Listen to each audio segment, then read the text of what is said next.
નમસ્તે વિદ્યાર્થી મિત્રો, આજે આપણે ગુરુત્વ પ્રવેગ જીના મૂલ્યની ગણતરી શીખીશું.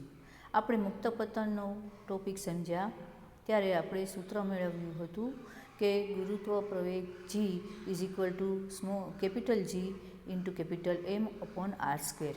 હવે આ સૂત્રમાં આપણે તેના મૂલ્યો મૂકી દઈએ એટલે આપણને ગુરુત્વ પ્રવેગ જીનું મૂલ્ય મળી જશે.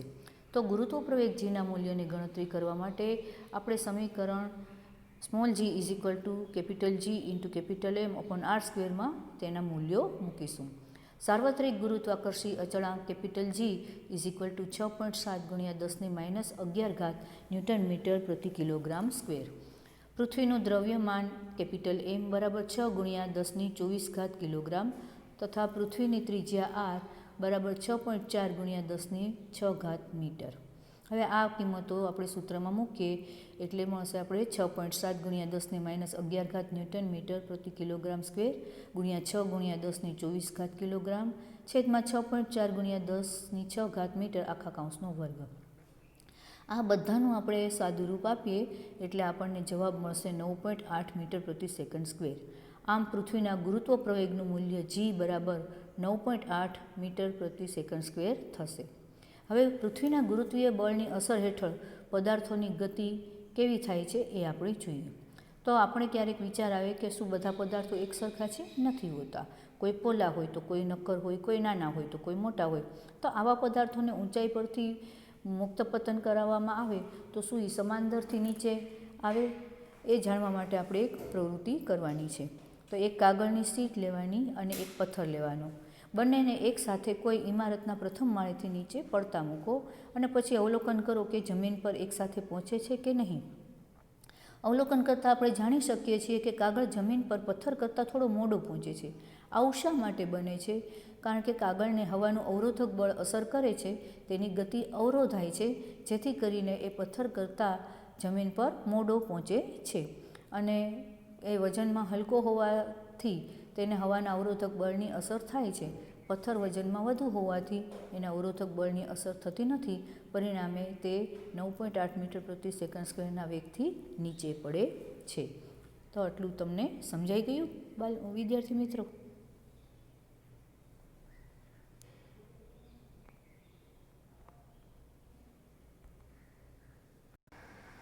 વિદ્યાર્થી મિત્રો, આપણે જાણીએ છીએ કે મુક્ત પતનમાં પદાર્થ પ્રવેગનો અનુભવ કરે છે. તો આપણે આગળ સમીકરણ 10.9 જોયું. એના દ્વારા પદાર્થ દ્વારા અનુભવાતો પ્રવેગ તેના દ્રવ્યમાન પર આધાર રાખતો નથી. એનો અર્થ એ થયો કે પદાર્થ પોલો હોય કે નક્કર, મોટો હોય કે નાનો, એક સરખા દરથી નીચે તરફ પડવો જોઈએ. એક વાર્તા મુજબ આ વિચારના સમર્થન માટે વૈજ્ઞાનિક ગેલિલિયોએ ઇટાલીમાં આવેલા પિઝાના ઢળતા મિનારા પરથી જુદા જુદા પદાર્થો પડતા મૂક્યા. પૃથ્વીની નજીક સ્મોલ જી એટલે કે ગુરુત્વ પ્રવેગ જીનું મૂલ્ય અચળ હોવાથી અચળ પ્રવેગી ગતિના સમીકરણોમાં પ્રવેગ એને બદલે જી મૂકવાથી દરેક સમીકરણો માન્ય રહેશે. તો આપણે ચેપ્ટર 8માં જે ગતિના સમીકરણો મેળવ્યા હતા એ આ પ્રમાણે હતા. v is equal to u plus a t, s is equal to u t plus 1/2 a t square અને v square is equal to u square plus 2as, જ્યાં યુ એ પ્રારંભિક વેગ, વી એ અંતિમ વેગ, એસ એ વસ્તુ દ્વારા ટી સમયમાં કાપેલ અંતર છે.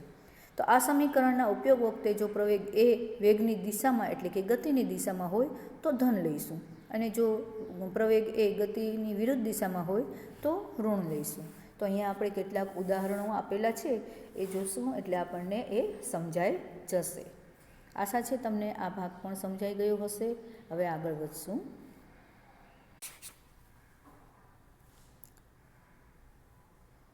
વિદ્યાર્થી મિત્રો, હવે આપણે દ્રવ્યમાન દળ અને વજન અને પદાર્થનું ચંદ્ર પર વજન એના વિશે સમજશું. તો આપણે અગાઉના પ્રકરણમાં અભ્યાસ કરી ગયા કે પદાર્થનું દ્રવ્યમાન એ એના જડત્વનું માપ છે. આપણે એ પણ શીખ્યા કે પદાર્થનું દ્રવ્યમાન જેટલું વધારે હશે એટલું એનું જડત્વ પણ વધારે હશે. પદાર્થનું દ્રવ્યમાન હંમેશા અચળ રહે, પછી તે પૃથ્વી પર હોય કે ચંદ્ર પર હોય કે બાહ્ય અંતરિક્ષમાં હોય. આમ દ્રવ્યમાન છે એ અચળ રહેતું હોય છે તથા એક સ્થાનેથી બીજા સ્થાને લઈ જતાં તે બદલાતું નથી. હવે આપણે આગળ જોઈએ વજન, એને ઇંગ્લિશમાં વેઇટ કહેવાય. આપણે જાણીએ છીએ કે પૃથ્વી દરેક પદાર્થને એક નિશ્ચિત બળથી આકર્ષે છે. આ બળ પદાર્થના દ્રવ્યમાન m અને પૃથ્વીના ગુરુત્વીય પ્રવેગ g પર આધાર રાખે છે. પૃથ્વી જે બળથી પદાર્થને પોતાના તરફ આકર્ષે છે તેને પદાર્થનું વજન કહે છે. આપણે અગાઉ એ પણ સૂત્ર ગતિબળના નિયમોમાં સૂત્ર પણ મેળવ્યું કે F બરાબર m ગુણ્યા a, એટલે કે F બરાબર m ગુણ્યા g, કારણ કે આપણે એની જગ્યાએ g મૂકીએ છીએ માટે. તો પદાર્થ પર પૃથ્વીનું આકર્ષણ બળ એને પદાર્થનું વજન કહેવાય. તેને સંજ્ઞા W વડે દર્શાવાય છે. તો આ વજનની વ્યાખ્યા છે મિત્રો, પાકી કરી લેજો બરાબર. જે સમીકરણ 10.14માં મૂકતા W બરાબર m ગુણ્યા g. પદાર્થનું વજન એક બળ છે કે જેના વડે તે પૃથ્વી તરફ આકર્ષાય છે. તેથી તેનો એટલે કે વજનનો SI એકમ એ બળનો એકમ જ છે, એટલે કે ન્યૂટન થશે. વજન બળ હંમેશા નીચેની તરફ લાગે છે, આમ તેને મૂલ્ય અને દિશા બંને હોય છે. આથી આપણે તેને સદિશ રાશિ પણ કહી શકીએ. આપણે જાણીએ છીએ કે આપેલ સ્થળે જીનું મૂલ્ય એટલે કે ગુરુત્વ પ્રવેગ જીનું મૂલ્ય અચળ છે. તેથી આપેલ સ્થળે પદાર્થનું વજન તેના દ્રવ્યમાન એમના સમપ્રમાણમાં હોય, એટલે કે W સમપ્રમાણમાં છે એમ, વચ્ચે જે નિશાની છે એને સમપ્રમાણમાં છે એમ વંચાય અથવા તો ચલે છે એમ વંચાય. આ કારણે જ આપેલ સ્થળે પદાર્થના વજનને આપણે તેના દ્રવ્યમાનના માપ સ્વરૂપે ઉપયોગમાં લઈ શકીએ છીએ. કોઈ પદાર્થનું દ્રવ્યમાન દરેક સ્થાને એટલે કે પૃથ્વી પર કે અન્ય ગ્રહ પર સમાન રહે છે, જ્યારે પદાર્થનું વજન તેના સ્થાન પર આધાર રાખે છે. હવે આપણે જોઈએ પદાર્થનું ચંદ્ર પર વજન. જો મિત્રો ફરીથી આપણે યાદ કરી લઈએ કે દ્રવ્યમાન પદાર્થને કોઈ પણ સ્થળે લઈ જાઓ તો તેના દ્રવ્યમાનમાં એટલે કે એના દળમાં કોઈ ફેરફાર નથી થતો, વજનમાં ચોક્કસ ફેરફાર થાય છે. તો એ સમજી લઈએ. આપણે અભ્યાસ કર્યો કે પૃથ્વી પર કોઈ પદાર્થનું વજન એ બળ છે કે જેના દ્વારા પૃથ્વી પદાર્થને પોતાની તરફ આકર્ષે છે. આ રીતે ચંદ્ર પર કોઈ પદાર્થનું વજન એ બળ છે કે જેના દ્વારા ચંદ્ર તે પદાર્થને પોતાની તરફ આકર્ષે છે. ચંદ્રનું દળ પૃથ્વીની સાપેક્ષમાં ઓછું છે, તેથી ચંદ્ર પદાર્થો પર ઓછું આકર્ષણ બળ લગાડે છે. અને એટલે જ આપણે તમે ઘણીવાર ઇન્સેટ તસવીરોમાં જોયું હશે કે વૈજ્ઞાનિકો અવકાશમાં ખાસ કરીને ચંદ્ર ઉપર જાય છે તો આપણે જેમ જમીનમાં પગ દઈને ચાલી શકીએ એમ એ લોકો આપણને ચાલતા દેખાતા નથી. એ લોકો ચાલે છે પણ હવામાં તરતા હોય એવું જણાય છે. આનું કારણ એ છે કે ચંદ્ર છે એ પદાર્થ પર ઓછું આકર્ષણ બળ લગાડે છે, એટલે એની જમીનને ટચ કરીને ચાલી શકાતું નથી. આગળ જોઈએ. ધારો કે કોઈ પદાર્થનું દ્રવ્યમાન m છે તથા ચંદ્ર પર તેનું વજન Wm છે. ધારો કે ચંદ્રનું દ્રવ્યમાન કેપિટલ M સ્મોલ m છે અને તેની ત્રિજ્યા કેપિટલ R m છે. ગુરુત્વાકર્ષણના સાર્વત્રિક નિયમ અનુસાર ચંદ્ર પર પદાર્થનું વજન Wm બરાબર m4 મૂન બરાબર, સ્મોલ m છે એને મૂન આપણે સમજવાનું છે. એટલે Wm બરાબર capital G into capital M into M છેદમાં R² m.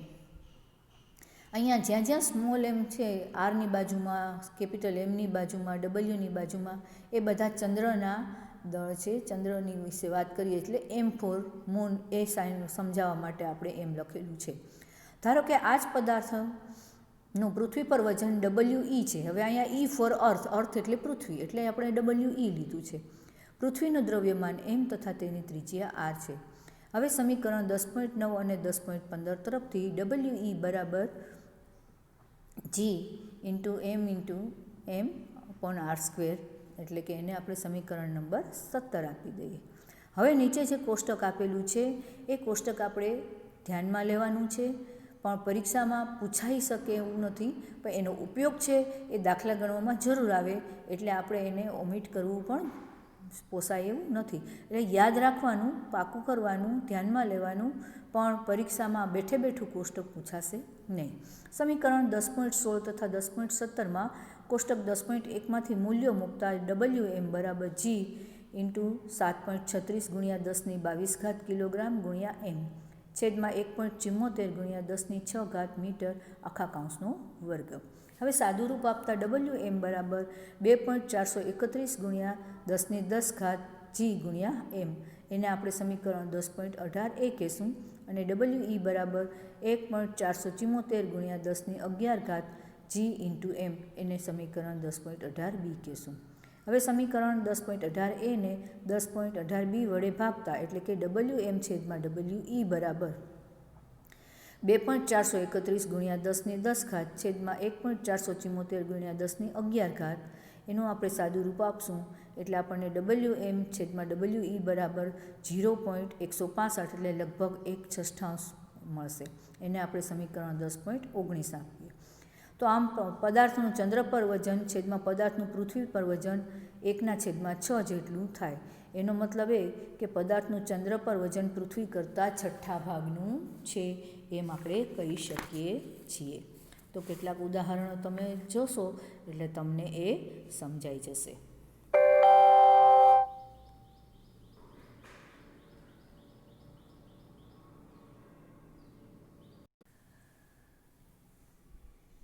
વિદ્યાર્થી મિત્રો, હવે આપણે ધક્કો અને દબાણ એના વિશે શીખીશું. તો વિદ્યાર્થી મિત્રો, તમે ક્યારેય વિચાર્યું છે કે ઊંટ રણમાં સરળતાથી કેમ દોડી શકે છે? ઊંટને આપણે રણ પ્રદેશનું વહાણ કહીએ છીએ. શું કામ? તો કે રણ પ્રદેશમાં તો રેતના ઢગ જ હોય અને એ રેતીમાં એ સરળતાથી દોડી શકે છે. એવી જ રીતે સેનાની ટેન્ક કે જેનું વજન 1000 ટનથી પણ વધારે હોય એ એક સતત ગતિ કરતી ચેન પર કેવી રીતે ટકે છે? કોઈ બસ કે ટ્રકના ટાયરમાં વધારે પ્રમાણમાં પોળા કેમ રાખવામાં આવે છે? કાપવા માટે વપરાતા ઓજારોની ધાર તીક્ષ્ણ કેમ હોય છે? આ પ્રશ્નોના જવાબ જાણવા માટે તથા તેની સાથે સંકળાયેલ ઘટનાને સમજવા માટે આપેલ વસ્તુ પર એક ચોક્કસ દિશામાં લાગતા ચોખ્ખા બળ એટલે કે ધક્કો એને થ્રસ્ટ કહેવાય તથા એકમ ક્ષેત્રફળ દીઠ લાગતું બળ એને દબાણ કહેવાય. એની ધારણા સમજવી જરૂરી છે. તો આપણે એક સ્થિતિ છે એનો અભ્યાસ કરીએ. તો તમને આકૃતિ 10.3માં બતાવ્યા પ્રમાણે કોઈ એક બુલેટિન બોર્ડ પર તમે એક ચાર્ટ લગાવવા ઈચ્છો છો. આ કાર્ય કરવા માટે તમારે ડ્રોઈંગ પિનોને અંગૂઠા વડે દબાવવી પડશે. આ સ્થિતિમાં તમે પિનના શીર્ષ એટલે કે માથાનો જે ચપટો ભાગ છે એની સપાટીના ક્ષેત્ર પર બળ લગાડો છો, ક્ષેત્રફળ પર બળ લગાડો છો. આ બળ બોર્ડની સપાટી એટલે કે પૃષ્ઠને લંબ રૂપે લાગે છે. આ બળ પિનની અણી પરના નાના ક્ષેત્રફળ પર લાગે છે, જેથી કરીને પિન છે એ બુલેટિન બોર્ડમાં ખોસાઈ જાય છે. બીજી સ્થિતિ આપણે વિચારીએ કે તમે ઢીલી રેતી પર ઊભા રહો ત્યારે તમારા પગ રેતીમાં ઊંડે સુધી ઘૂસી જાય છે. હવે તમે રેતી પર સૂઈ જાઓ, તમે જોશો કે તમારું શરીર રેતીમાં પહેલાં જેટલું ઘૂસતું નથી. જેટલા પગ અંદર રેતીમાં ઘૂસી જાય એટલા આપણે રેતી પર સૂઈએ તો આપણું શરીર અંદર ઘૂસી જતું નથી. તો આ બંને સ્થિતિમાં રેતી પર લાગતું બળ એ તમારા શરીરનું વજન છે. તો આપણે અભ્યાસ કરી ગયા કે વજન એ શિરોલંબ દિશામાં નીચે તરફ લાગતું બળ છે. અહીં બળ રેતીની સપાટીને લંબ રૂપે લાગી રહ્યું છે. તો કોઈ વસ્તુની સપાટીને લંબ રૂપે લાગતા બળને થ્રસ્ટ એટલે કે ધક્કો કહે છે. તો આ ધક્કાની વ્યાખ્યા છે, પાકી કરી લેજો, ટીક પણ કરી લેજો. જ્યારે તમે ઢીલી રેતી પર ઊભા હો ત્યારે આ બળ એટલે કે તમારા શરીરનું વજન તમારા પગના ક્ષેત્રફળ જેટલા ક્ષેત્રફળ પર લાગી રહ્યું હોય છે. જ્યારે તમે સૂઈ જાઓ છો ત્યારે આ જ બળ પૂરા શરીરના સંપર્ક ક્ષેત્રફળ પર લાગે છે, જે તમારા પગના ક્ષેત્રફળની સાપેક્ષે વધારે છે. આમ સમાન મૂલ્યનું બળ જુદા જુદા ક્ષેત્રફળ પર જુદો જુદો પ્રભાવ પાડે છે. આ સ્થિતિમાં થ્રસ્ટ સમાન રહે છે, પરંતુ તેનો પ્રભાવ જુદો જુદો છે. આમ થ્રસ્ટ એટલે કે ધક્કો છે એની ક્ષેત્રફળ પર અસર, થ્રસ્ટની અસર તે ક્ષેત્રફળ પર આધાર રાખે છે જેના પર તે લાગતું હોય. તમે સૂતા હોય તે સ્થિતિ કરતાં ઊભા હો ત્યારે રેતી પર લાગતા ધક્કાની અસર વધુ હોય છે. આમ એકમ ક્ષેત્રફળ પર લાગતા ધક્કાને દબાણ કહે છે. એ દબાણની વ્યાખ્યા છે, ટીક કરી લેજો. એકમ ક્ષેત્રફળ પર લાગતા ધક્કાને દબાણ કહે છે. આમ દબાણ શોધવાનું સૂત્ર દબાણ બરાબર ધક્કો છેદમાં ક્ષેત્રફળ. સમીકરણ 10.20 છે એ થ્રસ્ટ અને ક્ષેત્રફળના એસઆઈ એકમો મૂકતા આપણને દબાણનો એસઆઈ એકમ મળે છે, જે ન્યૂટન પ્રતિ મીટર સ્ક્વેર અથવા Nm-2 સ્ક્વેર છે. વૈજ્ઞાનિક બ્લેઝ પાસ્કલના માનમાં દબાણના એસઆઈ એકમને પાસ્કલ કહે છે, જેને PA સંજ્ઞાથી દર્શાવાય છે. તો જુદા જુદા ક્ષેત્રફળ પર લાગતા થ્રસ્ટની અસર સમજવા અહીંયા આપણે જે પ્રવૃત્તિ આપી છે એ કરીએ. ઉદાહરણો છે એ પણ તમે જોઈ લેજો, સમજાઈ જાય એવા જ છે, કંઈ અઘરું છે નહીં. તો આશા છે તમને ધક્કો અને દબાણ વિશે સમજાઈ ગયું હશે. હવે આપણે આગળ તરલમાં દબાણ એટલે કે પ્રવાહી વસ્તુ છે એમાં દબાણ શું અસર કરે છે એના વિશે આગળ જોઈશું. વિદ્યાર્થી મિત્રો, હવે આપણે તરલમાં દબાણ એના વિશે સમજશું, પછી ઉત્પ્લાવકતા વિશે સમજશું. તો પહેલાં આપણે જોઈએ તરલમાં દબાણ એટલે કે પ્રેશર ઇન ફ્લુઇડ્સ. દરેક પ્રવાહી અને વાયુ તરલ છે. ઘન પદાર્થો પોતાના વજનને કારણે કોઈ સપાટી પર દબાણ લગાડે છે.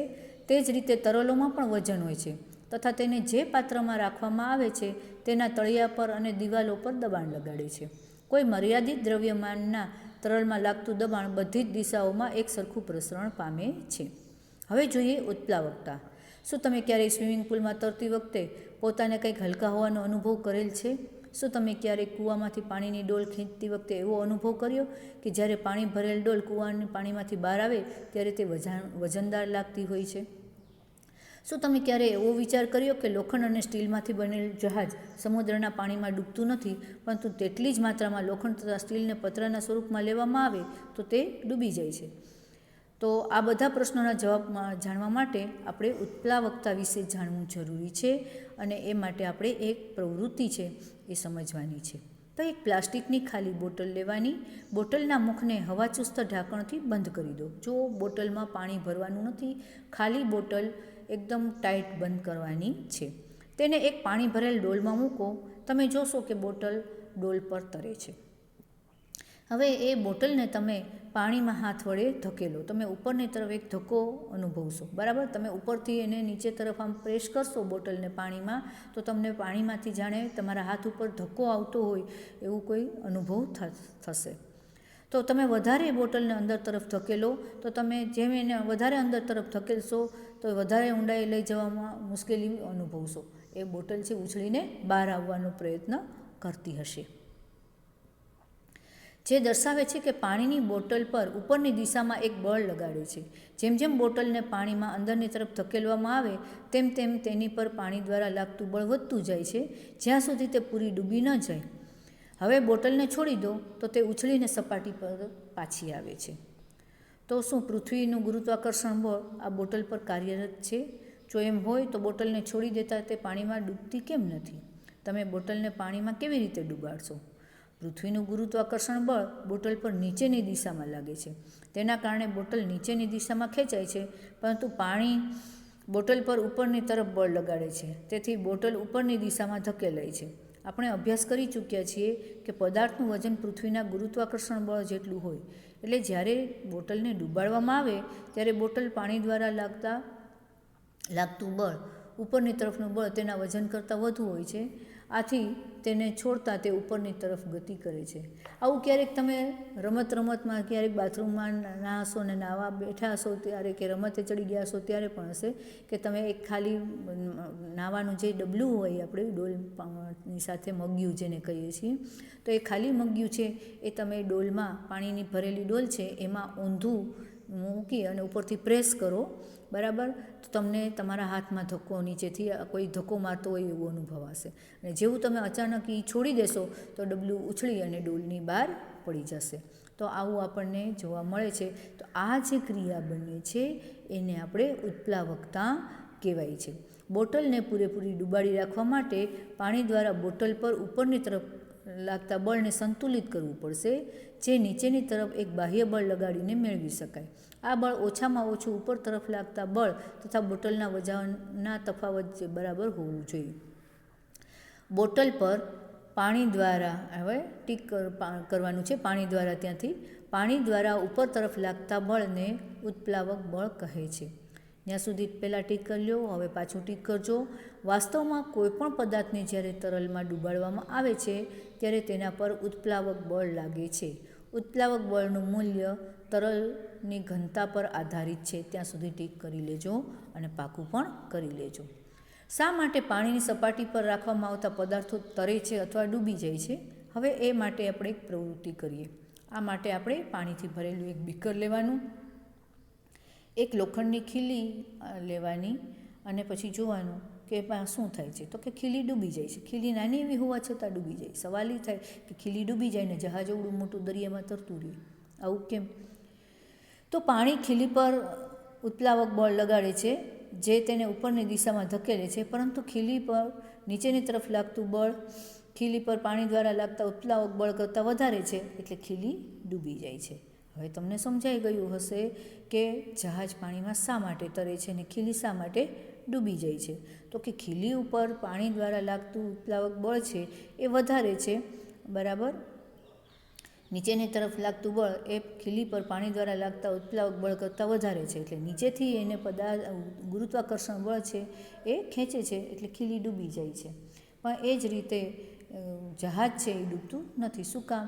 તો કે એને નીચેથી ગુરુત્વાકર્ષણ બહુ ઓછું લાગે છે, એટલા માટે એ જહાજ પાણીની સપાટી પર તરતું રહે છે. બીજી પ્રવૃત્તિ આપણે જોઈએ કે પાણીની સપાટી, એક બીકર લેવાનું છે, એમાં પાણી ભરવાનું છે અને એમાં આપણે એક રબરનો બૂચ મૂકવાનો છે. તો તમે જોઈ શકો છો કે રબરનો બૂચ છે એ તરે છે.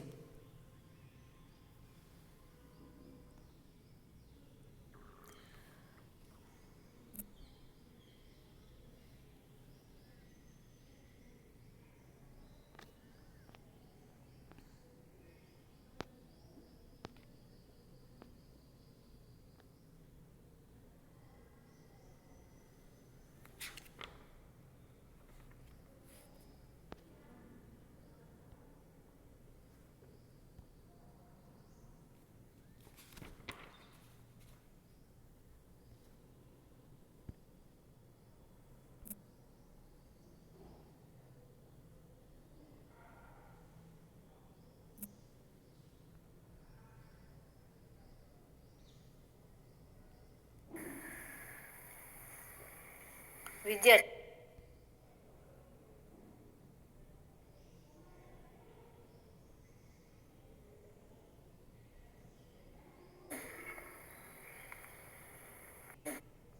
તમે સૂતા હોય તે સ્થિતિમાં સ્થિતિ કરતાં ઊભા હો ત્યારે રેતી પર લાગતા ધક્કાની અસર વધુ હોય છે. આમ એકમ ક્ષેત્રફળ પર લાગતા ધક્કાને દબાણ કહે છે. એ દબાણની વ્યાખ્યા છે, ટીક કરી લેજો. એકમ ક્ષેત્રફળ પર લાગતા ધક્કાને દબાણ કહે છે. આમ દબાણ શોધવાનું સૂત્ર દબાણ બરાબર મીટર સ્ક્વેર અથવા NM -2 સ્ક્વેર છે. વૈજ્ઞાનિક બ્લેસ પાસ્કલના માનમાં દબાણના એસઆઈ એકમને પાસ્કલ કહે છે, જેને PA સંજ્ઞાથી દર્શાવાય છે. તો જુદા જુદા ક્ષેત્રફળ પર લાગતા થ્રસ્ટની અસર સમજવા અહીંયા આપણે જે પ્રવૃત્તિ આપી છે એ કરીએ. ઉદાહરણો છે એ પણ તમે જોઈ લેજો, સમજાઈ જાય એવા જ છે, કંઈ અઘરું છે નહીં. તો આશા છે તમને ધક્કો અને દબાણ વિશે સમજાઈ ગયું હશે. હવે આપણે આગળ તરલમાં દબાણ એટલે કે પ્રવાહી વસ્તુ છે એમાં દબાણ શું અસર કરે છે એના વિશે આગળ જોઈશું.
વિદ્યાર્થી મિત્રો, હવે આપણે તરલમાં દબાણ એટલે કે પ્રેશર ઇન ફ્લુઇડ્સ એના વિશે જોઈશું.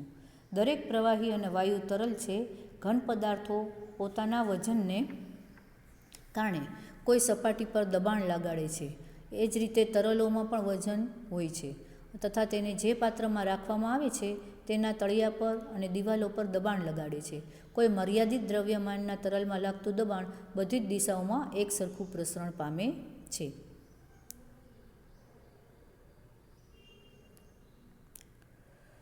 ઉત્પ્લાવકતા. શું તમે ક્યારેય સ્વિમિંગ પુલમાં તરતી વખતે પોતાને હલકા હોવાનો અનુભવ કરેલ છે? શું તમે ક્યારેય કૂવામાંથી પાણી ખેંચતી વખતે એવો અનુભવ કર્યો કે જ્યારે પાણી ભરેલ ડોલ કૂવાના પાણીમાંથી બહાર આવે ત્યારે વધારે વજન લાગતી હોય? શું તમે ક્યારેય એવો વિચાર કર્યો કે લોખંડ અને સ્ટીલમાંથી બનેલ જહાજ સમુદ્રના પાણીમાં ડૂબતું નથી, પરંતુ તેટલી જ માત્રામાં લોખંડ અને સ્ટીલને પતરાના સ્વરૂપમાં લેવામાં આવે તો તે કેમ ડૂબી જાય છે? આ બધા જ પ્રશ્નોના જવાબ જાણવા માટે ઉત્પ્લાવકતા વિશે જાણવું જરૂરી છે. ઉત્પ્લાવકતાનો અર્થ સમજવા માટે એક પ્રવૃત્તિ કરીએ. તો એને માટે એક ખાલી બોટલ લેવાની છે. બોટલના મુખને હવાચુસ્ત ઢાંકણથી બંધ કરી તેને પાણી ભરેલ ડોલમાં મૂકો. જો બોટલમાં પાણી ભરવાનું નથી, તેનું ઢાંકણું ટાઈટ બંધ કરી અને પાણીની ડોલમાં મૂકવાની, તમે જોશો કે બોટલ પાણી પર તરે છે. બોટલને પાણીમાં ધકેલો, તમે ઉપરની તરફ ધક્કો અનુભવશો. તેને વધુ અંદર તરફ ધકેલો તો તમે તેને વધારે ઊંડાઈએ લઈ જવામાં મુશ્કેલી અનુભવશો, જે દર્શાવે છે કે પાણી બોટલ પર ઉપરની દિશામાં એક બળ લગાડે છે. જેમ જેમ બોટલને પાણીમાં અંદરની તરફ ધકેલવામાં આવે તેમ તેમ પાણી તેની ઉપર બળ લગાડતું જાય છે, વધારતું જાય છે, જેથી બોટલ પૂરેપૂરી પાણીના તળિયા સુધી જઈ શકતી નથી અને આપણા હાથ ઉપર એ બળ લગાડે એનો અનુભવ થાય છે. અને જો હાથ તમે છોડી દેશો તો બોટલ ઉછળીને બહાર પડી જશે. શું પૃથ્વીનું ગુરુત્વાકર્ષણ બળ આ બોટલ પર કાર્યરત છે? જો એમ હોય તો બોટલને છોડી દેતા તે પાણીમાં ડૂબતી કેમ નથી? તમે બોટલને પાણીમાં કેવી રીતે ડૂબાડશો? પૃથ્વીનું ગુરુત્વાકર્ષણ બળ બોટલ પર નીચેની દિશામાં લાગે છે. તેના કારણે બોટલ નીચેની દિશામાં ખેંચાય છે, પરંતુ પાણી બોટલ પર ઉપરની તરફ બળ લગાડે છે, તેથી બોટલ ઉપરની દિશામાં ધકેલાય છે. આપણે અભ્યાસ કરી ચૂક્યા છીએ કે પદાર્થનું વજન પૃથ્વીના ગુરુત્વાકર્ષણ બળ જેટલું હોય છે. જ્યારે બોટલને ડૂબાડવામાં આવે ત્યારે બોટલ પર પાણી દ્વારા લાગતું ઉપર તરફનું બળ તેના વજન કરતાં વધુ હોય છે, તેથી તેને છોડતા તે ઉપરની તરફ ગતિ કરે છે. બોટલને પૂરી ડૂબાડી રાખવા માટે પાણી દ્વારા બોટલ પર ઉપરની તરફ લાગતા બળને સંતુલિત કરવું પડે, જે નીચેની તરફ બાહ્ય બળ લગાડીને મેળવી શકાય. આ બળ ઓછામાં ઓછું ઉપર તરફ લાગતા બળ તથા બોટલના વજનના તફાવત બરાબર હોવું જોઈએ. તો બોટલ પર પાણી દ્વારા ઉપર તરફ લાગતા બળને ઉત્પ્લાવક બળ કહે છે ત્યાં સુધી. હવે પાછું ટીક કરો. વાસ્તવમાં કોઈ પણ પદાર્થને જ્યારે તરલમાં ડૂબાડવામાં આવે ત્યારે તેના પર ઉત્પ્લાવક બળ લાગે છે. ઉત્પ્લાવક બળનું મૂલ્ય તરલની ઘનતા પર આધારિત છે. શા માટે પાણીની સપાટી પર રાખવામાં આવતા પદાર્થો તરે છે અથવા ડૂબી જાય છે? આ પ્રશ્નના જવાબ માટે પાછી એક પ્રવૃત્તિ આપણે સમજીએ. એમના માટે આપણે પાણીથી ભરેલું એક બીકર લેવાનું, એક લોખંડની ખીલી લેવાની. તો આપણે જોશું કે પાણી ભરેલ બીકરમાં લોખંડની ખીલી મૂકતા ખીલી ડૂબી જાય છે. શું કામ?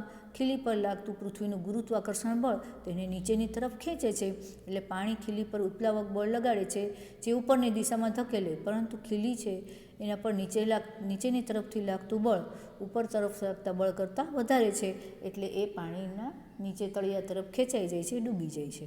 બીજી જ આપણે પ્રવૃત્તિ કરીએ. એમાં પણ પાણી ભરેલું બીકર લેવાનું. હવે અહીંયા ખીલીની જગ્યાએ આપણે રબરનો બૂચ મૂકવાનો છે. તો તમે બૂચ મૂકશો તો તમે જોશો કે એ બૂચ પાણીની સપાટી પર તરે છે. તો ખીલી ડૂબી જાય છે અને બૂચ તરે છે. એનું કારણ શું છે? તો કે ખીલી અને બૂચની ઘનતામાં તફાવત છે.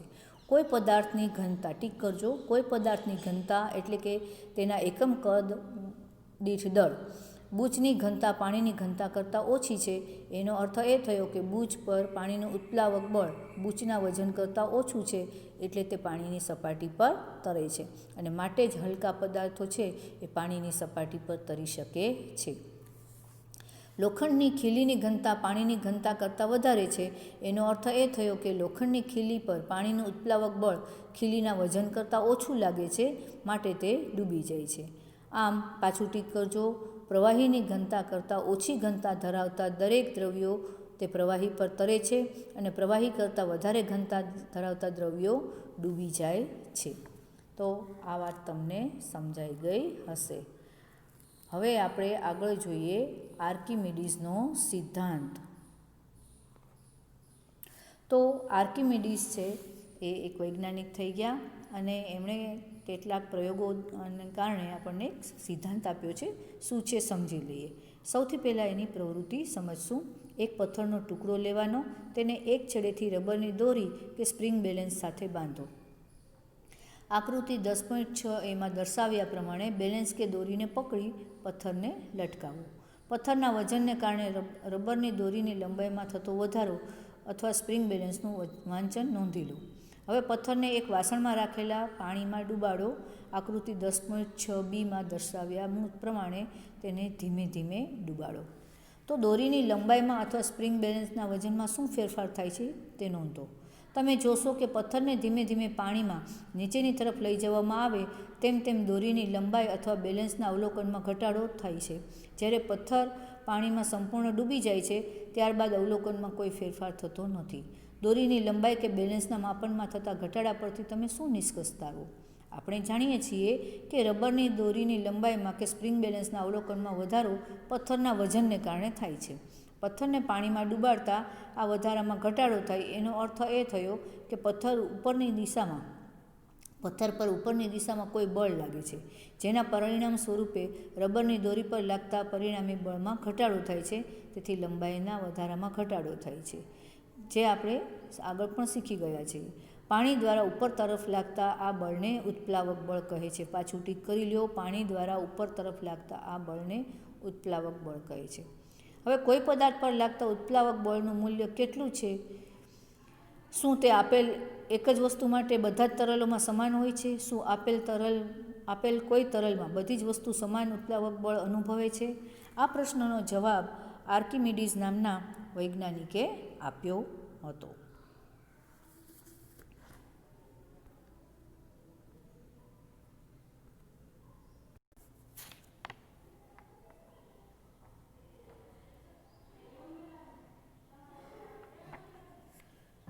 તો આર્કિમિડીઝનો સિદ્ધાંત આ પ્રમાણે છે. જ્યારે કોઈ પદાર્થને તરલમાં આંશિક કે સંપૂર્ણપણે ડૂબાડવામાં આવે ત્યારે તે ઉપરની તરફ જે બળનો અનુભવ કરે છે તે પદાર્થ દ્વારા ખસેડાયેલા તરલના વજન બરાબર હોય છે. ત્યાં સુધી ટીક કરી લ્યો. હવે આપણે આગળ જોઈએ. શું હવે તમે સ્પષ્ટ કરી શકશો? પ્રવૃત્તિ 10.7માં પથ્થરને પાણીમાં પૂરેપૂરું ડૂબાડ્યા બાદ દોરીની લંબાઈમાં પછી કેમ કોઈ ઘટાડો થતો નથી? આર્કિમિડીઝ સિદ્ધાંતના ઘણા ઉપયોગો છે. તેને જહાજ તેમજ સબમરીનની રચનામાં તેમજ ડિઝાઇનમાં ઉપયોગમાં લેવામાં આવે છે. ટીક કરજો. લેક્ટોમીટર કે જે દૂધના નમૂનાની શુદ્ધતા માપવામાં વપરાય છે તથા હાઇડ્રોમીટર જે દ્રવ્યની ઘનતા માપવા માટે વપરાય છે. ત્યાં સુધી તો આ ઘણી વખત ટૂંકા પ્રશ્નોમાં આવું પૂછી શકાય, એટલે યાદ રાખવું જરૂરી છે. તો એ બધા આર્કિમિડીઝના સિદ્ધાંત પર આધારિત છે. આર્કિમિડીઝ વિશે આપણે જોઈએ કે આર્કિમિડીઝ એ ગ્રીક વૈજ્ઞાનિક હતા. તેમણે એક સિદ્ધાંતની શોધ કરી. તેમના નામ પરથી તે પ્રખ્યાત છે. આ સિદ્ધાંત તેમણે એ અવલોકન પરથી તારવ્યો કે જ્યારે નાવાના ટબમાં પ્રવેશતા પાણી ટબની બહાર વહેવા લાગે છે, તે રસ્તાઓ પર યુરેકા બૂમો પાડતા દોડવા લાગ્યા, જેનો અર્થ એ થયો કે મેં શોધી લીધું. આ જ્ઞાનનો ઉપયોગ તેણે રાજાના મુગટમાં ઉપયોગમાં લીધેલ સોનાની શુદ્ધતા માપવામાં કર્યો.